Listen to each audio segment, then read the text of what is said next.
नमस्कार दोस्तों, इस वीडियो में बात करेंगे हम महत्वपूर्ण अनुच्छेदों के बारे में। जो महत्वपूर्ण अनुच्छेद हैं जो बार बार पूछे जाते हैं मूल अधिकार से, उन अनुच्छेदों के बारे में बात करेंगे। तो सबसे पहले देखेंगे अनुच्छेद एक। अनुच्छेद एक में क्या कहा गया कि भारत राज्यों का संघ होगा। अनुच्छेद एक में बताया गया है कि भारत राज्यों का संघ हो गया। राज्य किसी समझौते का परिणाम नहीं होंगे। इस समय हमारे वर्तमान में 28 राज्य, 8 केंद्र शासित प्रदेश हैं। 2 केंद्र शासित प्रदेशों का विलय कर दिया गया, जिससे 8 केंद्र शासित प्रदेश हैं और 28 राज्य हो गए हैं, 8 केंद्र शासित प्रदेश हो गए हैं। अनुच्छेद 3 की बात करेंगे तो अनुच्छेद 3 में बताया गया संसद किसी भी राज्य का नाम परिवर्तन कर सकता है, सीमा में परिवर्तन कर सकता है, क्षेत्र में परिवर्तन कर सकता है, तो उसका क्षेत्रफल घटा सकता है, बढ़ा सकता है, ये संसद ही कर सकता है। अनुच्छेद 3 में बताया गया है संसद किसी भी राज्य का नाम परिवर्तन कर सकता है, उसके क्षेत्र में परिवर्तन कर सकता है, उसकी सीमा में परिवर्तन कर सकता है। ये अनुच्छेद 3 में बताया गया है। अनुच्छेद 3 में बताया गया है संसद। अनुच्छेद 5 की बात करेंगे तो इसमें नागरिकता के बारे में बताया गया। अनुच्छेद 5 में नागरिकता के बारे में बताया गया है। इसी तरह अब अनुच्छेद 13 पर आ जाएंगे। अनुच्छेद 13 में मूल अधिकारों को कम करने वाली विधियां बताई गई, शून्य होगी। मूल अधिकारों को कम करने वाली विधियां मतलब ऐसा कोई कानून बनेगा जो मूल अधिकारों को कम कर रहा हो या मूल अधिकारों को खत्म कर रहा हो, तो वाली विधियां क्या होंगी? शून्य होंगी। उन विधियों को नगण्य माना जाएगा। ऐसा कोई विधि नहीं बनाई जाएगी जो मूल अधिकारों को प्रभावित करे या उनके अधिकार को कम करे। इसीलिए अनुच्छेद 13 बहुत इंपॉर्टेंट बन जाता है। मूल अधिकारों को कम करने वाली विधियां क्या होंगी? शून्य होंगी। जो मूल अधिकारों को कम करती होंगी ऐसी कोई विधि अगर सरकार बनाती है तो नगण्य होगी, मानी नहीं जाएगी। अनुच्छेद 14 की बात करें तो विधि के समक्ष समता की बात की गई है कि जो कानून है, कानून के सामने सभी लोग समान होंगे। कोई भी बड़ा छोटा, गरीब, दबा कुचला, कोई भी उसको सभी के सामने कानून समान होगा। कानून सबके साथ एक व्यवहार करेगा, किसी के साथ भेदभाव नहीं करेगा।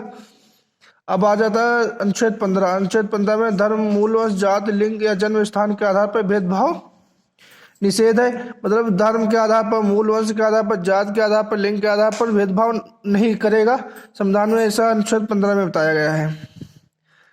किसी के आधार पर, जैसे कोई किसी धर्म का है या किसी दूसरी जगह का रहने वाला, तो इस आधार पर उसके साथ भेदभाव नहीं होना चाहिए, या कोई भी जाति, धर्म या कोई भी लिंग का हो।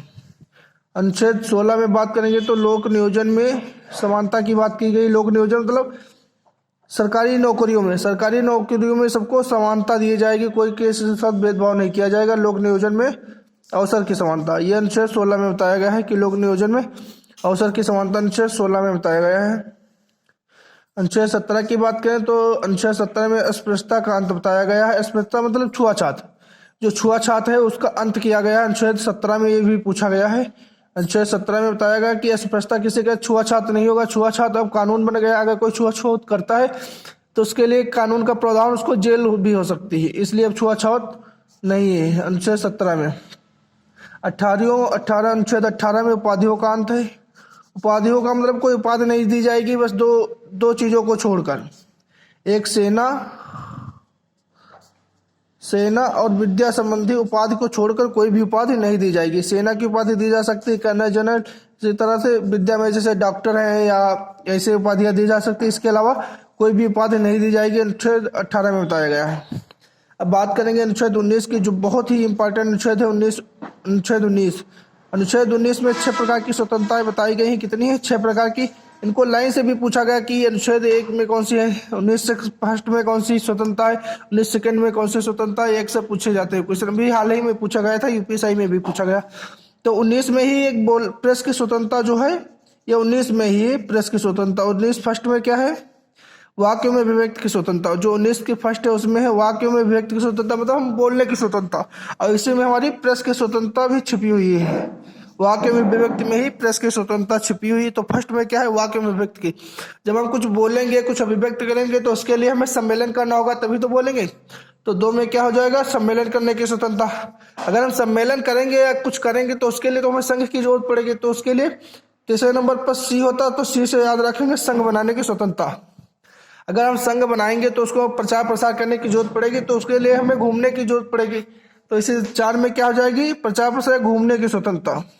बाद में कहीं पर भी घूम सकते हैं, इसके लिए कोई पाबंदी नहीं। अब जब हम घूमेंगे, कहीं घूम रहे, मान लो कश्मीर में घूम रहे, वहां पर हमें अच्छा लग जाएगा, तो वहां पर क्या करेंगे? निवास करेंगे। तो हमारा क्या आ जाएगा उसके बाद? 5 में निवास करने की स्वतंत्रता। अब जो निवास करे, वहां रहने लगे, तो हमें खाने के लिए भी कुछ चाहिए। जब खाने के लिए कुछ चाहिए तो हम वहाँ पर क्या करेंगे, कोई व्यापार कर लेंगे। इस प्रकार से ये इसको याद रखते हुए इस ट्रिक है इसकी याद करने की। 19 फर्स्ट में क्या है, वाक्य में अभिव्यक्ति की स्वतंत्रता है। 19 फर्स्ट में वाक्य में व्यक्ति की स्वतंत्रता, इसमें प्रेस की स्वतंत्रता। जब वाक्य किसी को कुछ बोलेंगे या किसी को समझाएंगे तो सम्मेलन करेंगे, उसी में ना बोलेंगे तो सम्मेलन करेंगे। जब सम्मेलन करेंगे तो फिर उसके लिए हमें संघ बनाना पड़ेगा। सी 3 नंबर पर सी, तो सी से इसमें क्या हो जाएगा, संघ बना लेंगे। अब संघ बनाएंगे तो उसका प्रचार प्रसार करने के लिए हमें घूमने की जरूरत पड़ेगी। तो 4 में क्या है, 19 फोर्थ में घूमने की स्वतंत्रता। 19 फोर्थ में क्या हो जाएगा, घूमने की स्वतंत्रता। जो घूमेंगे कहीं पर अच्छा लग जाएगा तो हम वहीं पर निवास करेंगे। तो 19/5 क्या हो जाएगा, निवास करने की स्वतंत्रता। निवास करेंगे, रहने लगेंगे, तो हमें कुछ खाने के लिए भी चाहिए कुछ, तो उसके लिए क्या चाहिए, व्यापार करेंगे, व्यापार से अपनी रोजी रोटी कमाएंगे। इस प्रकार से इसको 19 ये बहुत बहुत इंपॉर्टेंट है, बार बार पूछे जाते हैं। 19 में जो 6 प्रकार की स्वतंत्रताएं बार बार पूछे जाते हैं। अब अनुच्छेद 20 की बात करेंगे तो अपराधों के लिए 2 सिद्धि से संरक्षण है। अपराधों के लिए 2 सिद्धि से संरक्षण का मतलब है कोई भी अपराध किया उसको अपने खिलाफ गवाही देने के लिए बाध्य नहीं किया जाएगा, और जो कानून वर्तमान में है उसी कानून के तहत उसको सजा दी जाएगी। प्राण एवं दैहिक स्वतंत्रता है। प्राण एवं दैहिक मतलब कानून कह रहा कोई अपने आप नहीं मरेगा, हम अपने हिसाब से मार, मतलब प्राण एवं दैहिक स्वतंत्रता, सबको जीवन जीने का अधिकार है। इसे में कहा गया है 21 जीवन जीने का अधिकार, 21 को ही जीवन जीने का अधिकार कहा गया है। इसके लिए स्वस्थ वातावरण होना चाहिए, ये सब चीज़ें होनी चाहिए, तो उसके लिए सरकार हमारे लिए करती है बहुत कुछ। प्राण एवं दैहिक स्वतंत्रता, इसी में जीवन जीने का अधिकार भी, ये भी क्वेश्चन पूछा गया 21 में कौन सा अधिकार है, तो जीवन जीने का भी अधिकार 21 में ही है, प्राण एवं दैहिक स्वतंत्रता में है। 21 का में है क्या है, 21 का ये बाद में जोड़ा गया है, ये प्रारंभिक शिक्षा का अधिकार देता है। 21 का ये हमारा बाद में जोड़ा गया है, ये तुम्हारा प्रारंभिक शिक्षा का अधिकार देता है 6 से 14 वर्ष के बच्चों के लिए। 6 वर्ष के 14 वर्ष के बच्चों के लिए फ्री एजुकेशन। जो प्रारंभिक स्कूल क्या होते हैं, प्राइमरी, उसी के आधार पर ये गांधी जी की सपना था कि सभी को फ्री में एजुकेशन मिले, जो प्रारंभिक लोग 6 से 14 वर्ष के लिए। तो पूछा भी गया 21 21 में कितने से कितने वर्ष के बच्चों के लिए फ्री एजुकेशन की बात की गई है, तो 6 से 14 वर्ष के लिए फ्री एजुकेशन, मतलब बालकों के लिए फ्री की शिक्षा की व्यवस्था की गई है। 21 का ये बहुत इंपॉर्टेंट अनुच्छेद है। प्रारंभिक शिक्षा का अधिकार किसमें है, अनुच्छेद 21 का में 6 से 14 वर्ष के लिए फ्री एजुकेशन। अनुच्छेद 22 में बात करेंगे तो कुछ दशाओं में गिरफ्तारी और निरोध में संरक्षण है। कुछ दशाओं में जो गिरफ्तारी और निरोध से क्या है, संरक्षण है। अगर उनको गिरफ्तार किया जाएगा तो 24 घंटे से अधिक नहीं निरुद्ध किया जा सकता है, निरुद्ध किया जाएगा तो उसके लिए डीएम की परमिशन लेनी पड़ेगी। 23 में क्या है, मानव के दुर्व्यापार, बलत और श्रम का प्रतिषेध है। प्रतिषेध है मतलब निषेध है। मानव मतलब मानव का व्यापार नहीं हो सकता, जो मनुष्य है वो बेचे खरीदे नहीं जा सकते, जैसे जानवर बेचे खरीदे जाते, इसी के लिए पाबंदी लगाई गई अनुच्छेद 23 में। अनुच्छेद 23 में मानव के दुर्व्यापार और बलात्श्रम का प्रतिषेध, और बलात्श्रम जो होता है, बच्चे छोटे छोटे काम करते हैं, उनके लिए पाबंदी लगाई गई। और मानव के दुर्व्यापार, मानव का व्यापार नहीं होगा, बेचे खरीदे नहीं जाएंगे, या और जो भी काम होते हैं वो नहीं हो, लीगल काम नहीं होंगे। और फिर अनुच्छेद 14 कहता है 6 से 14 वर्ष के बच्चों को कारखानों में रोक है। 6 से 14 वर्ष के बच्चे किसी कोयले खदान में काम नहीं कर सकते हैं, वहाँ पर उनको रोक लगाई गई 6 से 14 वर्ष के बच्चों को। किसी भी अनुच्छेद 23 में, अनुच्छेद 24 में 6 से 14 वर्ष के बच्चों को कारखाने में रोक से पाबंदी है, कहीं भी कारखाने में या कोयला खदान में काम नहीं कर सकते हैं। ऐसी जगह पर जहाँ पर उनको ज़्यादा परेशानी हो, जैसे कोयला खदान है, ऐसी जगह पर काम नहीं कर सकते।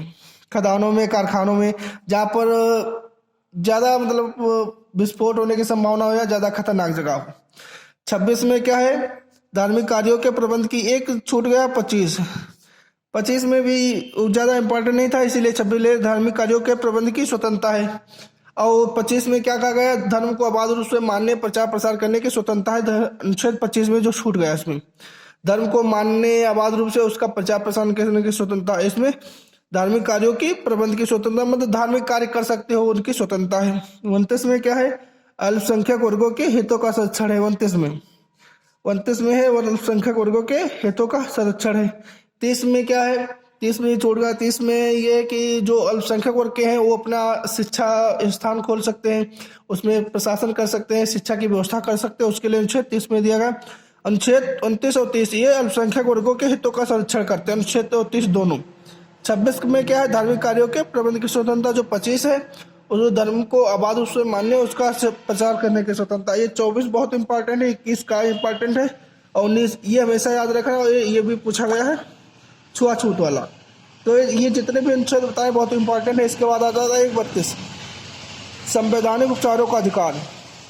इसके बिना मूल अधिकार, इसी के आधार पर हम लोग संविधान में, सुप्रीम कोर्ट में जाकर या हाई कोर्ट में कहीं भी जा सकते हैं।